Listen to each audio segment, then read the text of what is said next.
సగం జనాభాకు సంబంధించి దాదాపు 2 కోట్ల మంది ప్రయోజనం కలిగేటటువంటి అంశం. పైగా బీసీ అంటే ఒకటే కులం కాదు, అందులో 112 పైచిలకు నోటిఫైడ్ కులాలు మన తెలంగాణ సమాజంలోనే ఉన్నాయి. మరి ప్రతిరోజు 40 మందికి మాట్లాడే అవకాశం ఇచ్చినా కూడా 3 రోజులు కనీసంగా అన్ని కమ్యూనిటీసు తమ తమ బాధలను, తమకున్నటువంటి సమస్యలను, రిజర్వేషన్ రావడం వల్ల మాకేం లాభం జరుగుతుంది అనేటటువంటి అంశాలను కూడా చెప్పేటటువంటి ఆస్కారం ఉంటుంది. కాబట్టి 72 గంటల పాటు నిరంతరాయంగా ఈ కార్యక్రమాన్ని కొనసాగించాలనేటటువంటి ఒక మహత్తరమైన సంకల్పంతో ప్రభుత్వాన్ని మేము పర్మిషన్ అడగడం జరిగింది. తెలంగాణ యునైటెడ్ పూలే ఫ్రంట్ అట్లానే తెలంగాణ జాగృతి ఇద్దరం కలిసి కూడా ఈ ప్రకటన చేసి ఉన్నాము. మరి అన్ని కుల సంఘాల మద్దతు చేస్తున్నటువంటి ఈ కార్యక్రమానికి ప్రభుత్వం ఇప్పటి వరకు కూడా పర్మిషన్ విషయంలో స్పష్టత ఇవ్వలేదు. పర్మిషన్ ఇవ్వకపోగా మేము కోర్టుకు వెళ్ళినాం. మరి కోర్టులో రేపు లంచ్ మోషన్లో కోర్టు అవకాశం ఇచ్చింది కాబట్టి మరి కోర్టు అన్నా కనీసం మా పక్షాన నిలబడుతుందని మేము భావిస్తా ఉన్నాం. ఎందుకంటే తెలంగాణ జాగృతి బ్యాక్గ్రౌండ్ మీరు చెక్ చేస్తే 13 సంవత్సరాల క్రితం అంబేద్కర్ గారి విగ్రహం అసెంబ్లీలో పెట్టాలని 48 గంటలు దీక్ష చేసినటువంటి సందర్భాన్ని కూడా మీరు గమనించాలి. అదేవిధంగా ఎప్పుడు తెలంగాణ జాగృతి పక్షాన ఏ కార్యక్రమం చేసినా శాంతియుతంగా చేసినాం. ఎక్కడా కూడా ప్రభుత్వం కానీ కోర్టు కానీ ఇచ్చినటువంటి గైడ్ లైన్స్ ని మేము వైలేషన్ లేకుండా చేయడం జరిగింది. కాబట్టి ప్రభుత్వం సానుకూల దృక్పథంతో మాకు అవకాశం ఇవ్వాలని చెప్పి మళ్ళీ ఒకసారి డిమాండ్ చేస్తా ఉన్నాం. ఎందుకంటే మీరు చివరి మినిట్లో పర్మిషన్ ఇచ్చి కన్ఫ్యూజన్ చేస్తే రాష్ట్ర వ్యాప్తంగా అన్ని జిల్లాల నుంచి కూడా ప్రతి కుల సంఘం వాళ్ళు తరలి వస్తామని మెసేజ్ పంపుతా ఉన్నారు. కాబట్టి వారికి ఇబ్బంది అవుతుంది, ఆర్గనైజ్ చేస్తున్న మాకు ఇబ్బంది అవుతుంది, మేనేజ్ చేసేటటువంటి పోలీస్ వాళ్ళకు కూడా ఇబ్బంది అవుతుంది. కాబట్టి ఒక స్పష్టమైన ప్రకటన ఇచ్చి మాకు తక్షణమే పర్మిషన్ ఇవ్వాలని చెప్పి మేము మళ్ళీ ఒకసారి ప్రభుత్వాన్ని డిమాండ్ చేస్తూ ఉన్నాం. 72 గంటలు నీళ్లు తాగకుండా, అన్నం తినకుండా మేము అనేక మందిని కూడా దీక్ష కూర్చుంటాం. కాబట్టి మద్దతు ఇవ్వాలి. ఇది గాంధేయ మార్గంలో చేసేటటువంటి దీక్ష, బీసీల సమస్యలను ప్రపంచం ముందు హైలైట్ చేసేటటువంటి దీక్ష. కాబట్టి పర్మిషన్ ఇవ్వాలని ప్రభుత్వాన్ని నేను మరొకసారి డిమాండ్ చేస్తూ United Phule front co convener, coordinator Alakunta Hari గారిని మాట్లాడవలసిన కోరుతున్నాను.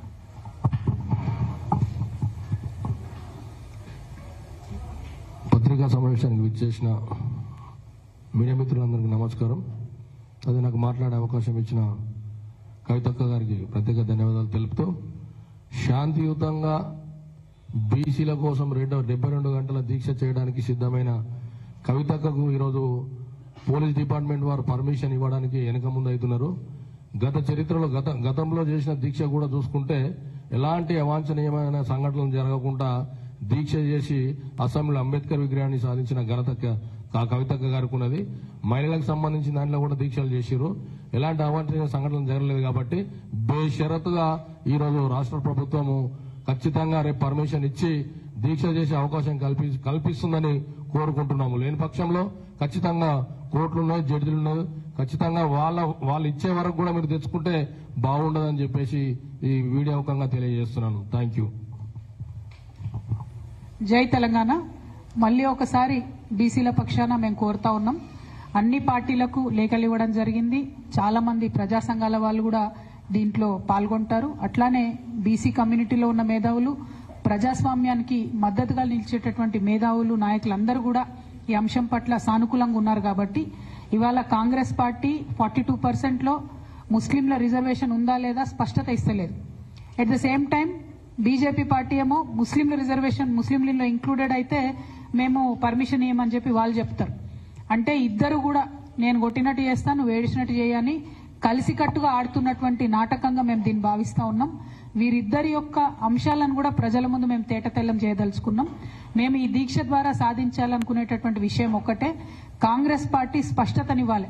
మీరు ఇచ్చినటువంటి 42% ఆర్డినెన్స్ లో ముస్లింస్ ఉన్నారా లేదా, మరి ముస్లింస్ లేకపోతే ముస్లిం రిజర్వేషన్ గురించి మీరు ఏం చేయబోతా ఉన్నారు. 2, భారతీయ జనతా పార్టీ ఆర్డినెన్స్ అనేటటువంటిది ఒక కాన్స్టిట్యూషనల్ రైట్. ఆ రైట్ ని మీరు ఎట్లా వయలేట్ చేస్తారు? ఎందుకు గవర్నర్ గారు ఇంకా సంతకం పెడతలేరు? రాష్ట్రపతి గారి దగ్గర బిల్లు పెండింగ్ ఉన్నది. ఆ బిల్లు విషయంలో ఎందుకు రేవంత్ రెడ్డి గారు సుప్రీంకోర్టుకు పోవడం లేదు? మరి రాహుల్ గాంధీ గారు చెప్పిండ్రు మేము బీసీలకు హక్కులు ఇస్తామని చెప్పే మీరు ఎందుకు ముందడుగేస్తలేరు అనేటటువంటి ప్రశ్నలకు సమాధానం రావడం కోసమే ఈ దీక్షను చేపట్టడం జరిగిందని కూడా ఈ సందర్భంగా మేము తెలియజేస్తా ఉన్నాము. Thank you.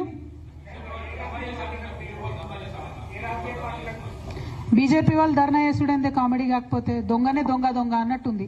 గవర్నరే బీజేపీ, ఆయన సంతకం పెట్టాలి. ఆయన పెట్టకుండా బీసీలకు రావాల్సిన హక్కులు ఆపుతున్నాడు. ప్రెసిడెంట్ గారు కూడా కేంద్ర కేబినెట్ చెప్తే ఆవిడ సంతకం పెట్టాలి. కేంద్ర కేబినెట్ ప్రెసిడెంట్ గారికి చెప్పకుండా అక్కడ ఆపి పెడుతున్నారు. రెండు దగ్గరలో కూడా దోషి బీజేపీయే. అయినా కూడా ఉల్టా మళ్ళా వాళ్ళు ధర్నాలు చేసుడు, వాళ్ళు ఇది ప్రజలు గమనిస్తా ఉన్నారు. నిజంగా కూడా చులకనైపోతున్నారు బీజేపీ నాయకులు. నేను రిక్వెస్ట్ చేస్తున్నా, కేంద్ర మంత్రులు ఉన్నారు ఇద్దరు, మీరు మీ ప్రభుత్వం మీద ఒత్తిడి తీసుకురండి. దయచేసి తెలంగాణ బీసీ బిల్లుని పాస్ చేయవలసిందిగా కోరుతా ఉన్నాను.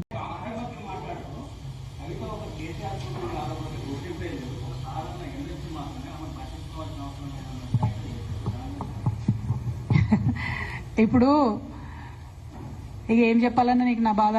నేనేమంటున్నా అంటే, అనుచితమైనటువంటి వ్యాఖ్యలు ఒక ఇంటి ఆడబిడ్డగా నా మీద చేస్తే యావత్ తెలంగాణ బాధపడి అనేక మంది ఎక్కడికక్కడ డైరెక్ట్గా రియాక్ట్ అయినారు. మరి ఏమైందో ఏమో నాకు తెలియదు, కానీ బీఆర్ఎస్ పార్టీలో ఉన్న అన్నదమ్ములకు వాళ్ళు మాత్రం ఎవరు రియాక్ట్ కాలేదు. ఎందుకు కాలేదు అన్నటువంటి విషయం ఒకటి ఆలోచించాలి.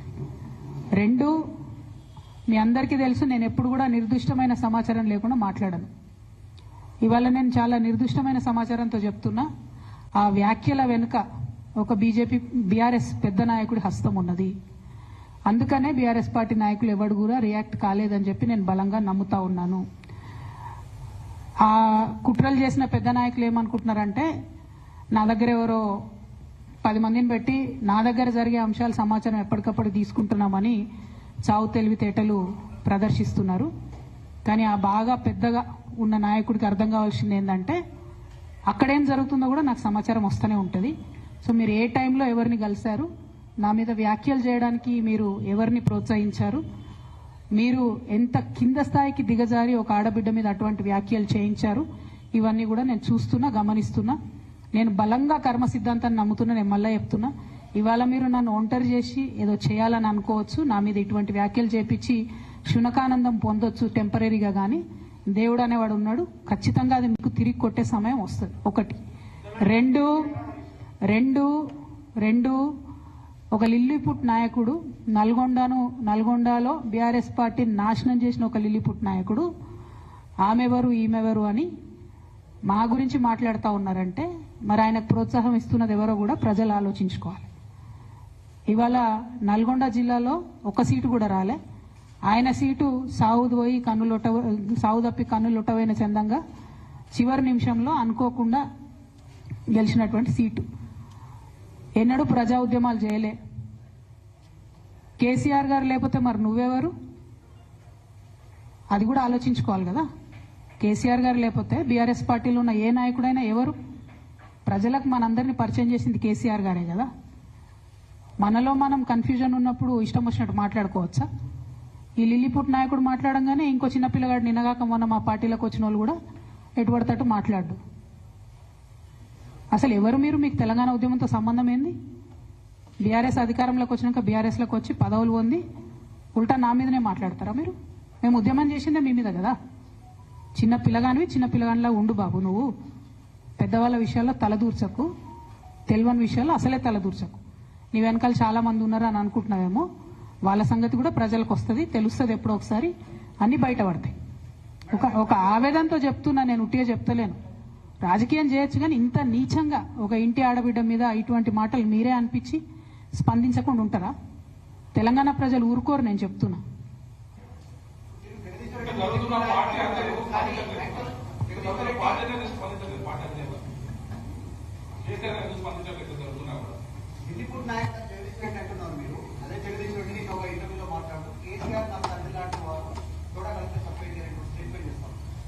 నేనేమంటున్నా, కేసీఆర్ గారు నాకు తండ్రి. వారికి నేను అంతరంగికంగా రాసినటువంటి ఉత్తరాన్ని బయటపెట్టి మొత్తం పార్టీలో జరుగుతున్న అంశాలన్నీ బహిర్గతం చేసింది ఎవరు? ఇయాల ఆ అంశాలన్నీ బహిర్గతం చేసి నన్ను మాట్లాడడానికి ఫోర్స్ చేసి ఇప్పుడు మళ్ళీ దాని చుట్టూ ఇట్లాంటి డ్రామాలు ఆడుతున్నటువంటి వాళ్ళు ఎవరు? ప్రజలకు కూడా తెలుస్తుంది తప్పకుండా. కానీ ఒక మన పార్టీకి సంబంధం లేని, బీఆర్ఎస్ పార్టీకి సంబంధం లేనటువంటి వ్యక్తి చేత మన పార్టీ నాయకులే ఊతమిచ్చి నా మీద ఆ వ్యాఖ్యలు చేయించారనడానికి నా దగ్గర వందలాది ఆధారాలు ఉన్నాయి. ఖచ్చితంగా అది టైం వచ్చినప్పుడు బయటపడుతుంది, ప్రజలకు కూడా అర్థమవుతుంది. అయితే ఇంపార్టెంట్ ఇష్యూ ఇక్కడ బీసీల ఇష్యూ. దయచేసి రేపటి నుంచి ఖచ్చితంగా 72 గంటలు దీక్ష చేయాలనేటటువంటి ఉక్కు సంకల్పంతో మేమందరం ఉన్నాం. ప్రభుత్వాన్ని మళ్ళీ రిక్వెస్ట్ చేస్తూ ఉన్నాం, మీరు మాకు మా బాధను చెప్పుకునే అవకాశం ఇవ్వండి. మీరు కాంగ్రెస్ అంటే బీజేపీ అంటే కాంగ్రెస్ అని తూకిత్తా అని చెప్పి బీసీలకు అన్యాయం చేసే ప్రయత్నం దయచేసి చేయకండి. మాకు 72 గంటలు మాట్లాడే అవకాశం ఇవ్వండి. మేము అక్కడ కూర్చొని సత్యాగ్రహం చేస్తాం, మా బాధలు చెప్పుకుంటాం, అంతకుమించి మేము చేసేది ఏం లేదు. దానివల్ల కేంద్ర ప్రభుత్వంలో కదలిక వస్తే శాశ్వతంగా మన ముందు తరాల బీసీ బిడ్డలకు అందరికి కూడా లాభం జరుగుతుంది. ఆ అంశాలని దృష్టిలో పెట్టవలసింది నేను కోరుతా ఉన్నాను. అట్లానే నిన్నగాక మొన్న నా మీద విచిత్రమైన వ్యాఖ్యలు చేసినటువంటి వ్యక్తి కూడా రాష్ట్ర వ్యాప్తంగా ఉన్న నాయి బ్రాహ్మణులను కించపరిచే విధంగా మాట్లాడితే అన్ని జిల్లాల్లో ఉన్న నాయి బ్రాహ్మణ సోదరులు కూడా ఇలా అగ్గి రగులుతున్నటువంటి సంగతి కూడా మీకు తెలుసు. వాళ్ళు కూడా ముందుకు వస్తారు. రేపటి నాడు దీక్షల్లో కూడా వాళ్ళందరినీ కూడా పెద్ద ఎత్తున పాల్గొనేలాగా మేము ప్రోద్బలం చేస్తా ఉన్నాము. అల్టిమేట్ గా ప్రజాస్వామ్యంలో చాలా డీసెంట్ గా మా నిరసన తెలియజేస్తాము. దానికి అవకాశం ఇవ్వాల్సిందిగా మళ్ళొకసారి డీజీపీ గారికి, ప్రభుత్వానికి నేను విజ్ఞప్తి చేస్తాను.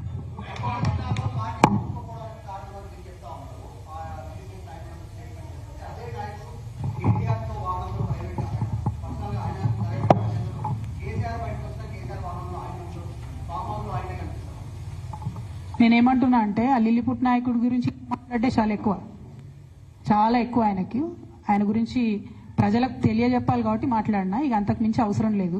ఆ విషయంలో టైంకి ఖచ్చితంగా పార్టీ అధిష్టానం స్పందిస్తుందని చెప్పి నేను భావిస్తున్నాను. Thank you. Exactly, thank you. CM Ramesh గారు ఎందుకు మాట్లాడారో నాకు తెలియదు. సీఎం రమేష్ గారిని మాట్లాడించడానికే ఈ లేఖ లీక్ చేసిందేమో కూడా నాకు తెలియదు. ఇవన్నీ కంబైన్డ్ అయి ఉండొచ్చు. సీఎం రమేష్ గారు నాకు తెలిసినటువంటి వ్యక్తే గాని ఈ ఒక 5-6 ఏళ్లలో ఆయనతో పెద్ద నేను మాట్లాడింది కూడా లేదు.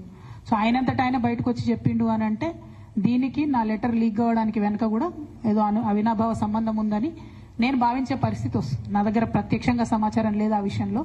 కాకపోతే ఆయన మాట్లాడడానికి ఆధారం ఆ లేఖలోంచి తీసుకున్నారు కాబట్టి ఈ లింక్ ఏదో ఉంది అని చెప్పి నేను భావిస్తున్నాను. Thank you. కోర్టుకు ఆల్రెడీ పోయినాం బ్రదర్. 1, 2 నాతో పాటు ఇంకా కొంతమంది నాయకులందరూ కూడా చేస్తామని చెప్పారు. ఆ జాబితా అంతా కూడా మేము సాయంత్రం లోపల రిలీజ్ చేస్తాము. దాంతో పాటు ఒకవేళ కోర్టు పర్మిషన్ ఇవ్వకపోతే, ప్రభుత్వం పర్మిషన్ ఇవ్వకపోతే నన్ను ఎక్కడ ఉంచితే అక్కడ, అవసరమైతే ఇక్కడనే కూర్చొనైనా దీక్ష కంటిన్యూ చేస్తా. అందులో ఏం అనుమానం లేదు.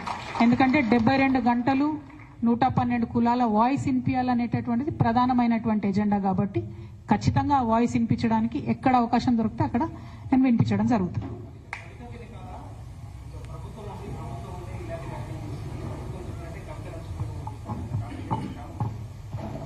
నేను అదే అంటున్నానే, మ్యాచ్ ఫిక్సింగ్ వాళ్ళకు అలవాటు, ఉద్యమంలో ద్రోహం చేసింది వాళ్ళకు అలవాటు.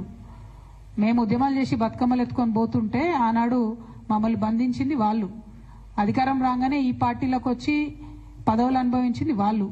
ఇవాళ వాళ్ళు తిరిగి వేరేల్తి చూపించి మాలాంటి వాళ్ళ మీద మాట్లాడుతున్నారంటే నిజంగా కూడా ఇలా బాధపడుతున్న తెలంగాణ ఉద్యమకారులు ఎవరి వల్ల బాధపడుతున్నారు? ఈ సొంటలకు పదవులు ఇచ్చుడు వల్లనే బాధపడుతున్నారు. కాబట్టి నేను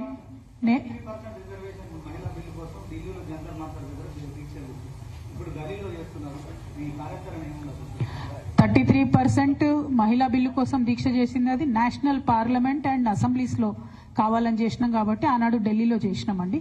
దానికి ప్రిల్యూడ్ గా కూడా మేము అన్ని రాష్ట్రాల్లో ఉన్న మహిళా సంఘాలతో కోఆర్డినేట్ చేసుకుని చేసాం, ఉట్టిగా చేయలే.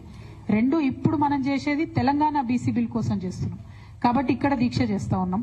ఆనాడు తెలంగాణ అసెంబ్లీలో అంబేద్కర్ విగ్రహం కావాలంటే కూడా ఇక్కడనే చేసినాం. సో అందుకే తెలంగాణ బీసీ బిల్ కోసం హైదరాబాద్ కేంద్రంగా ఇందిరా పార్క్ లోనే అడుగుతా ఉన్నాం పర్మిషన్. అందరికీ అందుబాటులో ఉండేటటువంటి ప్లేస్ ఒకటి, అందరు గుర్తుపట్టేటటువంటి ప్లేస్ కాబట్టి అక్కడే చేద్దామని అనుకుంటా ఉన్నాం. అందుకే ప్రభుత్వాన్ని కోరుతా ఉన్నాం పర్మిషన్. ఒకటేనండి, ఇదివరకు కూడా కాంగ్రెస్ నాయకులు ఈ నాటకం ఆడి ఉన్నారు. సో రెండోసారి నాటకాన్ని ప్రజలు నమ్మరు. 1, 2 మీరు కాంగ్రెస్ వాళ్ళందరూ అక్కడికి పోతే, లాస్ట్ టైం అయితే కనీసం రాహుల్ గాంధీ గారు రాను కూడా రాలేదు. ఈసారి అన్న కనీసం ఆయన వస్తాడా రాదా చెప్పండి. ఆయన రాకపోతే అసలు మరి ఆయన బీసీలను, తెలంగాణ బీసీలను అవమానించినట్టుగానే భావించాల్సి వస్తుంది. మూడో అంశం, మీరు వెళ్తే ముఖ్యమంత్రి హోదాలో మీరు వెళ్తే మీరు మీ పెద్ద నాయకులు పార్లమెంట్లో మాట్లాడాలి. ఇంతవరకు ఒక్క గాంధీ కూడా, రాహుల్ గాంధీ గారు కానీ, ప్రియాంక గాంధీ గారు, సోనియా గాంధీ గారు, ఒక్క గాంధీ కూడా పార్లమెంట్లో తెలంగాణ బీసీల గురించి మాట్లాడలేదు. ఎందుకు కాంగ్రెస్ పార్టీ సోనియా గాంధీ గారు అడిగితే ప్రెసిడెంట్ ఆఫ్ ఇండియా అపాయింట్మెంట్ ఇవ్వరా అండి? ఎందుకు అడుగుతలేదు కాంగ్రెస్ పార్టీ? మల్లికార్జున ఖర్గే గారు అడిగితే ఇవ్వరా అపాయింట్మెంట్? ప్రెసిడెంట్ గారిని మీరు అపాయింట్మెంట్ అడిగి వారిని ఒత్తిడి చేయండి. బిల్లు మీ దగ్గర పెండింగ్ ఉంది, మీకు ఇచ్చి 4 నెలలు అయిందని వారిని ఒత్తిడి చేయండి. అది చేయకుండా మీరు ఏది పడితే అది చేయడం అన్నది కరెక్ట్ కాదు. మీ మోసాన్ని ప్రజలు గమనిస్తున్నారు.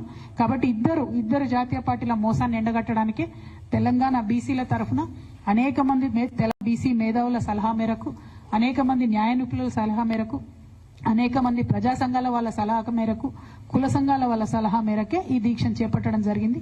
వారందరి మద్దతుతో కూడా దిగ్విజయంగా ఈ దీక్షను పూర్తి చేస్తామని కోరుతున్నాం. Thank you. జై తెలంగాణ, జై బీసీ, జై తెలంగాణ.